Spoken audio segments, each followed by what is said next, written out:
Malgré l'absence de Jonathan Klaus et de Ismaël Assar, frustration et déception sont pour moi les deux maîtres mots de ce qui s'est passé hier soir lors du Classico au Stade Vélodrome. Salut amis footeux, j'espère que tu vas bien. Bon, nouvelle défaite des joueurs de l'Olympique de Marseille face aux joueurs du Paris Saint-Germain. Tu me diras, on commence à avoir l'habitude, mais c'est quand même assez frustrant, notamment sur plusieurs choses qui sont passées pendant ce match. Bon, ça a démarré très fort avec une action des Parisiens à la 4e minute, Fabien Ruiz qui aurait pu ouvrir le score. Dans la foulée, c'est Danilo qui a failli tromper son propre gardien. 15e minute, c'est Verretou qui, après un coup franc, récupérera le ballon et décochera une belle frappe qui heurtera l'extérieur du poteau de Donnarumma. Verretou, d'ailleurs, je vais y venir rapidement parce que c'est pour moi peut-être le seul Marseillais qui a vraiment bien fait son match. Moi, j'ai trouvé bon Verretou sur ce match-là. Voilà, il a fait le taf, lui a fait le taf. Je dis lui parce que tous les joueurs n'ont pas fait le taf. Et c'est souvent une coutume, notamment quand on joue contre des joueurs du top 10 du championnat de France, de Ligue 1. Donc voilà, l'OM ne remporte toujours pas de victoire contre les premiers du championnat. C'est assez frustrant. Voilà, Verretou, donc je le souligne, qui a été très bon comparé à d'autres joueurs qui ont été, voilà, Ndiaye par exemple, Ndiaye que je sais que beaucoup s'enflamment sur Iliman Ndiaye parce qu'il a fait, il a fait un bon match contre Clermont et un bon match contre Montpellier, enfin deux équipes qui sont à la ramasse, donc tu me diras, c'est pas très compliqué de flamber contre ces équipes-là. Bon, après, je vais pas m'attarder sur Ndiaye, j'ai pas le temps de toute façon. Mais ouais, Verretou, ça a été pour moi le meilleur Marseillais hier soir. Voilà, le meilleur Marseillais. Pas l'homme du match, parce que l'homme du match, il est côté parisien. Pour moi, c'est Gianluigi Donnarumma qui a sauvé à de nombreuses reprises son équipe. Gianluigi Donnarumma qui m'a fait penser à un match un peu à la Francesco Toldo là, lors de la finale de l'Euro 2000, qui arrête tout, qui arrête tout, qui arrête tout. Je te dis jamais tu vas marquer, puis à la fin, il craque. Bon, Donnarumma, lui, n'a pas craqué. Ce qui aurait été satisfaisant pour nous malheureusement, mais bon voilà, c'est comme ça, voilà, c'est une équipe qui est au-dessus, le Paris Saint-Germain, on peut me dire ce qu'on veut.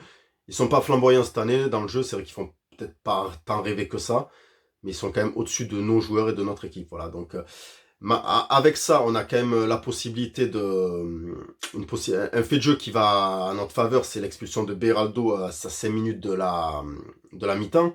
Donc c'est la 40e minute, Beraldo il prend même pas un deuxième jaune, il est expulsé direct, il prend un rouge direct suite à une faute d'Aubameyang. Donc pour moi il y a faute, hein. Pour moi il y a faute, je sais qu'il y en a qui se posent la question, donc pour moi il y a faute. Voilà, l'explication de l'arbitre en fin de match a été, voilà, c'est ce que moi je pensais, voilà, ce qu'il a dit, c'est ce que moi je pensais. Donc du coup, il prend pas un deuxième jaune, il prend un rouge direct. Bon, ça c'est un peu sévère, mais bon, on s'en branle. L'important c'est qu'il soit expulsé. Et on arrive à la mi-temps, donc à 0-0, et tu sais que tu vas démarrer la deuxième mi-temps à 11 contre 10, et tu te dis peut-être qu'il y aura la possibilité d'ouvrir le score, voilà. Et puis finalement non, tu n'ouvriras pas le score.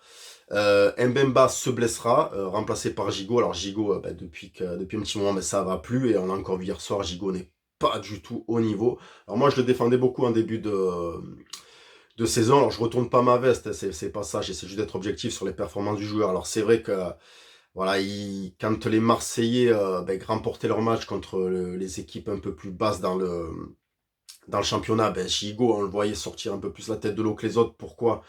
Parce que c'était celui qui haranguait les troupes, qui avait la grinta, qui rentrait un peu plus dedans que les autres. Et c'est vrai que comme tu avais des joueurs autour de lui qui étaient plutôt, parfois, qui te paraissaient amorphes, c'est vrai que c'est lui qui sortait du lot. Mais en termes de qualité de jeu, Gigot, depuis un moment, ça va pas. Et je vais même te dire, je lui préfère vraiment Balerdi. Sur les 2 derniers mois notamment, il y a pas photo entre les deux. Voilà, j'essaie d'être le plus objectif possible. Je vais pas descendre un joueur parce que je ne l'aime pas ou encenser un joueur parce que je l'aime bien. Voilà, si pour moi il est bon, je vais le dire. Si pour moi il est pas bon, je vais le dire aussi. Et Gigot, c'est le cas en ce moment. Il n'est clairement pas bon. Donc du coup, bizarrement, c'est Paris qui va prendre l'ascendant sur le jeu à 10 contre 11. Alors cette année c'est aussi une mode ça avec l'OM. Quand on est à 10 contre 11, c'est quand on est en supériorité numérique, c'est l'équipe adverse qui domine. Donc je comprends pas trop ce truc-là. Ça me perturbe. Voilà, ça me perturbe. Je comprends plus rien au foot. Voilà, je comprends plus rien au foot. Ça, surtout avec l'Olympique de Marseille, c'est assez frustrant de voir que c'est Paris qui va prendre l'ascendant sur le jeu en étant en infériorité numérique. Donc Vitinha, au départ d'une action bien menée, Vitinha qui est au départ de l'action, un contre bien mené par les Parisiens. Vitinha qui échange avec Dembélé et était à la conclusion, il ouvre le score, voilà, il place bien son ballon. 1-0 pour Paris. Voilà. Donc là, on se dit, ouais, on est mené 1-0. Ben, bon, on n'a pas trop le temps de. On est déçu, mais on se dit quand même qu'on va réagir. Et Verretou réagira suite à une belle action de Harit, une belle frappe d'Harit qui est encore détournée par l'immense Donnarumma qui a décidé de faire son grand match ce soir contre nous, contre l'Olympique de Marseille, évidemment. Ben, souvent, les joueurs de Parisiens aiment bien être. Voilà, ils se disent, voilà, il y a 2 matchs à faire plaisir à nos supporters dans l'année, c'est l'aller contre l'OM, le retour contre l'OM, sinon on va briller juste en Ligue des Champions, on va essayer de faire nos matchs juste en Ligue des Champions. Ben, quand c'est l'OM, pour eux, c'est comme si c'était un match de Ligue des Champions, il faut qu'ils nous enfoncent, il faut qu'ils fassent le match. Et là, Donnarumma a fait le match, et voilà, il sort une belle frappe d'Harit, repoussée, Verretou la reprend, but, égalisation, belle reprise, elle rentre, mais le but est refusé pour une position de hors-jeu d'Enrique, qui pour l'arbitre faisait action de jeu et a gêné Donnarumma. Je suis pas d'accord. Je suis pas d'accord. Alors là, on va dire, oh, t'es une pleureuse, t'es Marseillais, nanana. Je suis désolé, je suis pas d'accord. Donnarumma n'est pas du tout gêné par Luis Enrique. Dire, dans son champ de vision, il voit le ballon partir et il peut intervenir s'il a envie. Et surtout qu'en plus, le ballon, je crois qu'il est à la droite de Donnarumma, que l'autre, il est à la gauche. Dire, tu le vois, on le voit tous, on le voit tous. Alors d'après l'arbitre, c'est parce qu'il est trop près de. C'est la règle, voilà, c'est la règle, il est trop près du gardien. Il empêche en gros, de s'exprimer corporellement.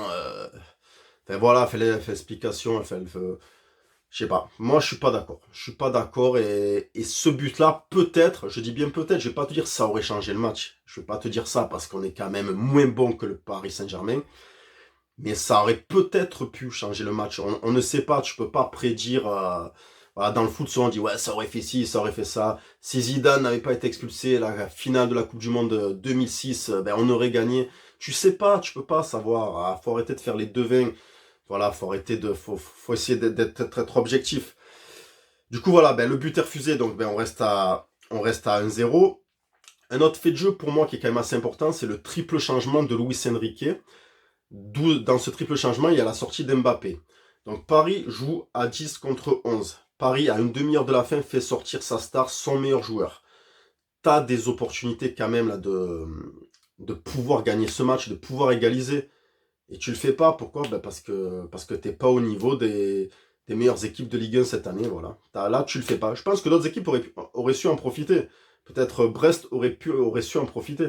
Mais nous, non, nous, on n'en profite pas. Voilà. On aura une occasion d'Aubameyang à un moment donné qui se retrouve à l'entrée de la surface, qui a l'occasion de décaler Harit.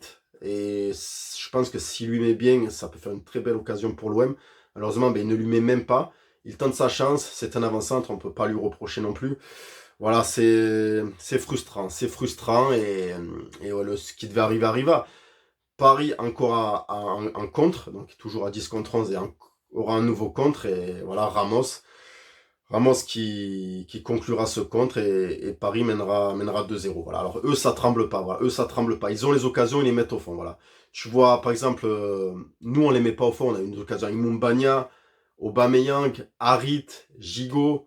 Donnarumma a toujours fait le taf. Voilà, il a fait son match. Il a empêché les Marseillais de concrétiser leurs actions. Ben voilà, nous, on manque de lucidité dans le dernier geste. Et face à une équipe qui, elle, ne manque quasiment jamais de lucidité dans le dernier geste, concrétise ses actions, ben ça peut pas le faire. Ça peut pas le faire et ça te montre clairement que Paris est au-dessus, quoi. Voilà, qu'il y a un immense écart de niveau, hein.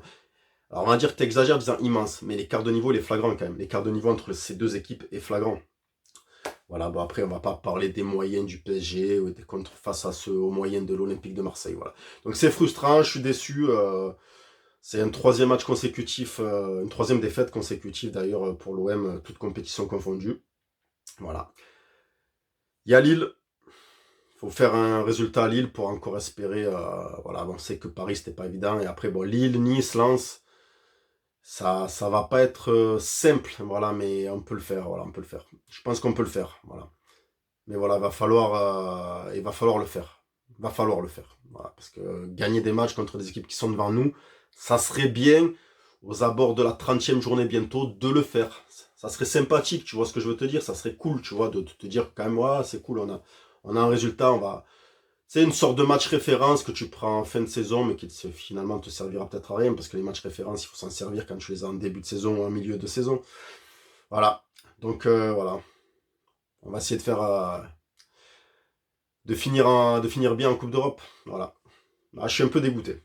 Je suis un peu dégoûté, voilà. Donc, même faire ce débrief, ça m'énerve de faire ce débrief et de tout le temps parler des défaites de l'OM comme ça me gonfle. Bon, allez, je m'attarde pas plus. Voilà, allez, fais ce que tu veux, si t'as envie de liker ou pas. Moi, je te dis à bientôt pour une prochaine vidéo. Ciao.